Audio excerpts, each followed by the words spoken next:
Ada kaidah penting dalam hidup seorang mukmin, yaitu fi kulli sarahatin rah. Fi kulli sarahatin raha. Garis bawahi dan hafal itu ya. Bagi yang hafal ini saya kasih buku nanti. Coba ulangi. Oh ya. Kayak orang bisik-bisik. Di setiap keterus terangan ada ketenangan jiwa. Terus terang. Datang ya, saya nggak bisa. Bantu saya nggak bisa. Bantu saya, iya saya bisa. Nggak usah basa-basi. Orang mukmin nggak punya dua wajah, satu wajahnya. Iya, enggak, clear. Halal, haram. Udah, nggak usah janji-janji. Nggak usah pakai nggak enak. Oh ini karena kita kadang-kadang di Indonesia ini nggak enaknya salah tempat. Mau diajak ke tempat salah, nggak enak nih. Ya nanti saya datang gampang. Padahal sebenarnya nggak mau datang. Nah, saya nggak bisa datang, haram itu. Nggak boleh saya datang. Saya sudah ikut pengajian loh. Oh kau sekarang berubah ya? Iya, saya berubah menjadi lebih baik, beriman. Mudah-mudahan kau juga bisa rasain. Gitu. Ayo kita ketemu di diskotik ya, nggak bisa, haram. Saya sudah tahu sekarang. Kamu yang hadir pengajian saya ya balik aja dia. Besok nggak telepon lagi tuh. Dia sudah tahu udah berubah nih. Jadi mestinya begitu. Itu satu kaidah sederhana menyelamatkan kita dari sifat kemunafikan. Nggak ada wajah dua, jelas semuanya. Ini orang kalau berumah tangga enak, orang kalau berparar bisnis enak, orang jadi atasan enak, jadi bawahan enak, semua enak. Karena orang tahu orang ini ya apa yang dia bilang ya iya. Nggak ada yang rahasia, nggak ada sesuatu yang dirahasiakan. Dalam arti kata memang ada hal-hal yang boleh kita rahasiakan ya. Tapi kalau umumnya memang orang tahu ya sudah nggak masalah.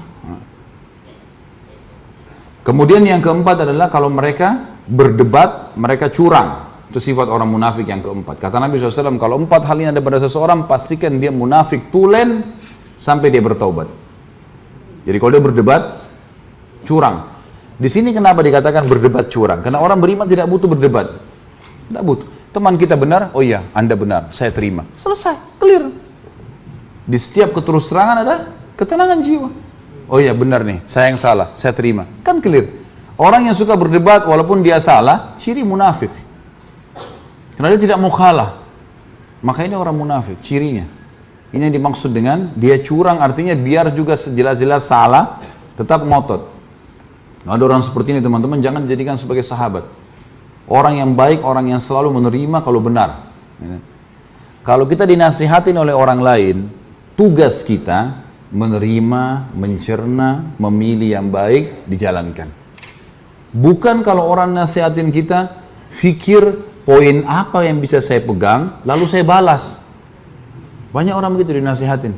Dia dengar tapi dia pikir, ini poin ini. Nah, tapi kan tadi kamu ngomong begini, bantah. Gak usah bantah, gak perlu. Orang kasih nasihat, ya terima kasih. Alhamdulillah, baiklah. Kalau dia salah, dia hardik kita, terima transferan pahala gratis. No? Dia caci maki segala, ya, oh iya. Senyum saja, bagus, terus aja. Saya terima transfer tuh. Saya pernah cerita ini, Ibnu Abbas radhiyallahu anhu pernah pakai jubah baru lalu dicaci maki oleh orang. Kamu begini, kamu begitu, kamu macam-macam. Apa yang terjadi? Ibnu Abbas diam sambil senyum. Sudah selesai orang itu caci maki, oleh Ibnu Abbas dibuka jubahnya. Ini hadiah buat kamu. Sampai malu orang itu. Tadi caci maki dia, kenapa Ibnu Abbas pakai baju baru? Cemburu gara-gara bajunya orang. Kenapa? Baju di badannya orang. Hah? Ngapain kamu yang cemburu? Badan bukan ada juga gitu ya. Kenapa harus cemburu? Tapi gitulah. Lalu Ibnu Abbas mengatakan kepada pegawainya yang ada bersama di beliau, yang selalu bawa-bawa bukunya apa macam-macam kebutuhan Ibnu Abbas, dia mengatakan, beritahukan alamat rumah saya, rumah kita orang ini. Siapa tahu dia punya hajat kita penuhi. Maka Ibnu Abbas, pegawai Ibnu Abbas sampaikan, lalu orang itu diajak ke rumah, lalu diberikan hadiah, sampai orang itu jadi muridnya Ibnu Abbas.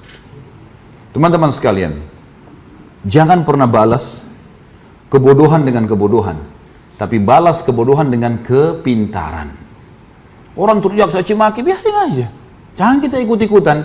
Kalau ada dua orang, dua-duanya ribut, dua-duanya jelek nggak?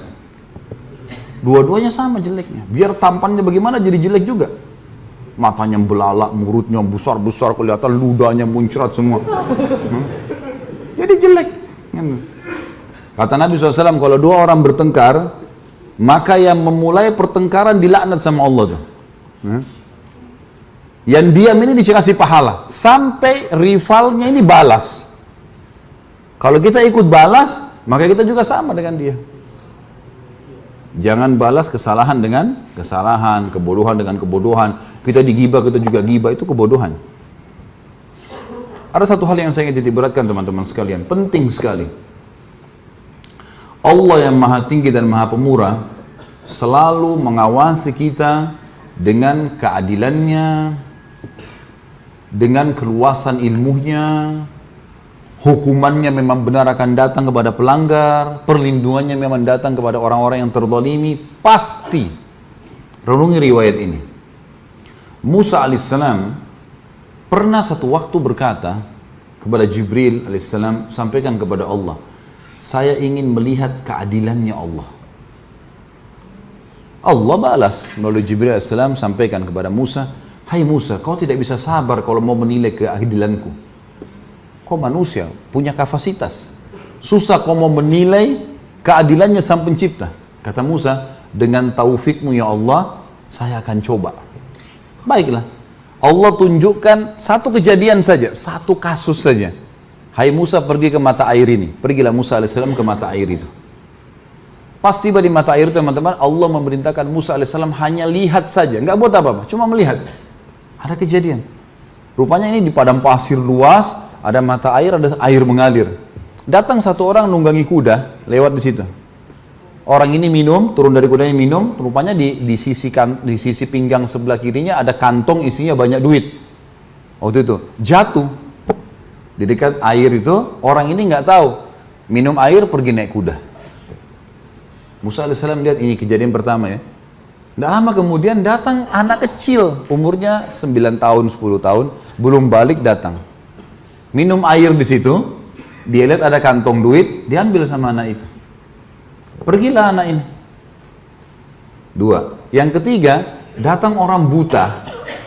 Orang buta ini mau sholat. Dalam kisah ini dikatakan mau sholat. Allahu alam, pada zaman Nabi Musa alaihissalam sholatnya apa sama dengan kita nggak tahu. Ya. Tapi jelas mereka punya ibadah, sholat, gitu kan.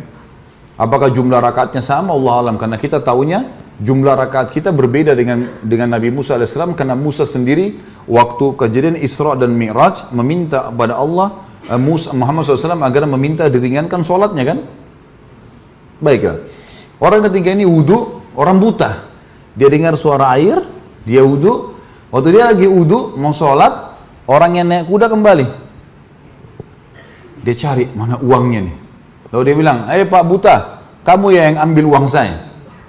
Kata orang buta itu, saya nggak ambil uang. Saya buta, uang apa? Saya nggak bisa lihat.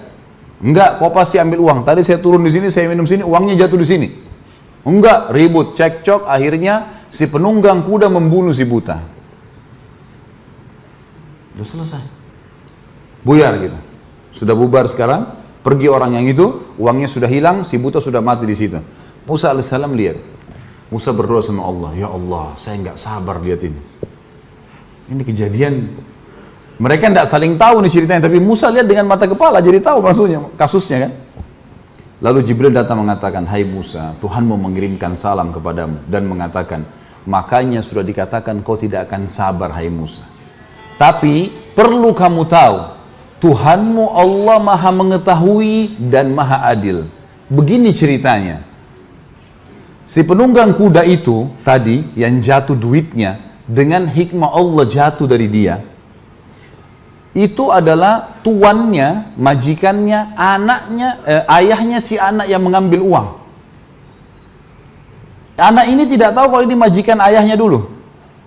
Tapi rupanya ayahnya si anak ini pernah bekerja sama si penunggang kuda. Pernah bekerja sama penunggang kuda ini tidak memberikan gajinya. Dan subhanallah gajinya senilai kantong itu. Jatuh dengan hikmah ilahi, anak ini nggak tahu kalau ini dulu yang zalimi ayahnya. Dia datang mau minum di padang pasir, ada duit diambil. Allah dengan kemahaadilannya memberikan haknya si ayah anak ini dengan caranya. Lalu yang buta bagaimana? Kata Jibril alaihissalam, si ayah ini, ayahnya anak, pada saat dia tidak dikasih gaji oleh penunggang kuda, dia pun mencari kerja di sana sini, sampai akhirnya dia bertemu sama si buta. Ini si buta dulu bukan orang buta. Lalu si buta ini dengan sebuah kejadian membunuh ayahnya si anak. Jadi dua orang ini yang jatuh duitnya penunggang kuda pernah mengambil hartanya ayahnya si anak. Si buta ini membunuh ayahnya si anak. Anak ini nggak tahu. Akhirnya Allah membuat si buta dibunuh oleh penjahat juga karena dia membunuh ayahnya si anak. Coba bayangin teman-teman, kalau kita di posisi manusia, bisa kita paham ini? Rumit sekali. Itu baru satu kasus. Bayangin berapa kasus ini. Hah? Itu hakim hadapin masalah saja bisa nggak tidur dia di pengadilan. Bagaimana kalau seluruh dunia ini masalah? Apa yang kita bisa ambil pelajaran dari kisah ini teman-teman sekalian? Bagaimana Allah mengawasi, mengontrol, dan kalau orang beriman berada di relnya Allah, nggak usah khawatir. Nggak usah jadi orang munafik, nggak usah jadi orang kafir, orang mukmin enak. Dan Allah Maha Adil, pasti mengambil hak kita. Bayangkan ayahnya si anak ini sudah mati loh. Allah masih kembalikan haknya dengan caranya Allah. Allah mengatakan dalam Al-Quran, A'udzubillahi minasyaitonirrajim, innahum yakiduna kaida wa akidu kaida. Mereka mau ngatur tipu daya, aku juga mengatur tipu daya, kata Allah. Nggak bisa buat apa-apa mereka. Jadi teman-teman sekalian, tidak usah khawatir. Ada banyak orang lemparkan isu umat Islam lagi terdesak, nanti akan dibantai. Isu semua. Kita punya wahyu dari langit. Orang beriman akan menang. Selesai konsepnya. Mati terbunuh, mati syahid. Tertolimi, ambil haknya di akhirat. Nggak ada yang hilang. Nggak ada yang hilang. Jadi, bagaimana saja kita berada di realnya Allah. Ya. Dan setiap kali antum menghadapi sebuah masalah teman-teman sekalian, yang paling pertama lakukan muhasabah diri sendiri dulu. Bisa saja Allah mau kita beristighfar dengan hikmahnya. Kita punya salah, bertobat, astagfirullah wa atubu ilaih. Kita tobat kepada Allah SWT. Insya Allah kalau itu permasalahannya, connect nanti sisi itu berhenti gitu. Pemicu kita jadi masalah ini akan berhenti dengan hikmah Allah. Karena sebenarnya sumbernya di sini. Kalau kita tidak melakukan perbuatan, sudah tenang aja. Pasti ada sesuatu yang Allah inginkan, peninggian derajat kah, akhirnya nanti orang dikenal, nanti ini A, B, C, banyak hal lah. Kita berada di ranah, di zona yang dikuasai oleh Allah teman-teman sekalian. Allah melihat, Allah mengawasi segala-galanya. Orang beriman akan tentram dengan itu.